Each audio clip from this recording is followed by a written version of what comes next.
শীতকালে সেলাই video recording করার একটা আলাদাই মজা আছে।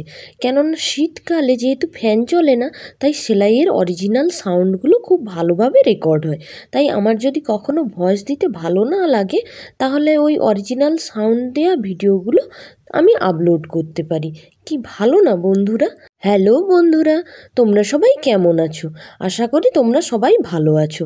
আমিও খুব ভালো আছি। আজকে আবার নতুন একটা সেলাই দেখাতে তোমাদের সঙ্গে চলে এসেছি। আজকে আমি গিঁটফোড় সেলাই দেখাচ্ছি।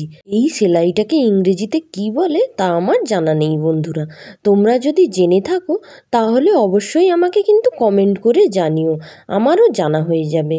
তবে একবার আমি দেখেছিলাম সেলাইটার ইংরেজি নাম কি, তবে সেটা আমি ভুলে গেছি। সে যাই হোক, সেলাইটাই আসল।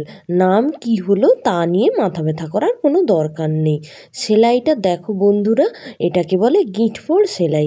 এই সেলাইটা শিখতে কিন্তু আমার 1-2 সপ্তাহ সময় লেগে গেছিল। প্রথমে তো আমি বড় যে দিদিভাইরা আমাদের আছে, সেই দিদিভাইদের ভিডিও দেখেছিলাম। দেখে মনে হচ্ছিল বাহ, সেলাইটা তো খুব সুন্দর, খুব সহজে হয়েও যাচ্ছে। তাই আমি একদিন ডাইরেক্ট সেলাইটা রেকর্ড করতে বসে গেছিলাম। একবারও কিন্তু তার আগে প্র্যাকটিস করিনি। আমি জানি বাহ, সেলাইটা তো খুবই সহজ, আমি ঠিক পেরে যাব রেকর্ড করতে। কিন্তু রেকর্ড করতে বসে যা হয়েছিল আমার অবস্থা, তোমাদেরকে কি বলবো।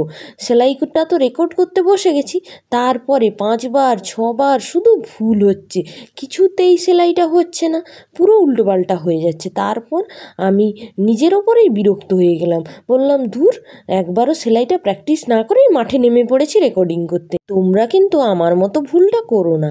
আগে প্র্যাকটিস করো অন্য কাপড়ে, তারপর কিন্তু রেকর্ডিং করো।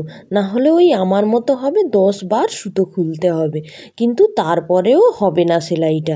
সেই দিন আমি বিরক্ত হয়ে সেলাইটা বন্ধই করে দিলাম। অন্য কিছু সেলাই করে সেটা রেকর্ডিং করেছিলাম, কিন্তু এই সেলাইটা করতে পারিনি।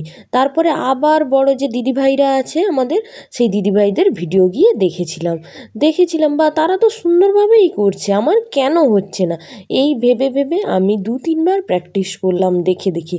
প্রথমে কিন্তু হয়নি, 2-3 বার করার পরে একবার দেখলাম হয়ে গেল। হয়ে যাওয়ার পরে আমি বললাম বা, এটা এইভাবে করে। আমি তো বুঝতে না পেরে প্রথমের দিকে পুরো নাজেহাল হয়ে গেছিলাম। ভাবছিলাম এটা কি ধরনের সেলাই রে বাবা, কিছুতেই করতে পারছি না। দেখে তো মনে হচ্ছে খুবই সহজ, পারবো, কিন্তু করতে গেলে কেন এরকম ভুলভাল হয়ে যাচ্ছে। তারপরে আলটিমেটলি আমি সেলাইটা যে শিখতে পেরেছি, সেটা তোমরা এখন দেখে নিশ্চয়ই বুঝতে পারছো।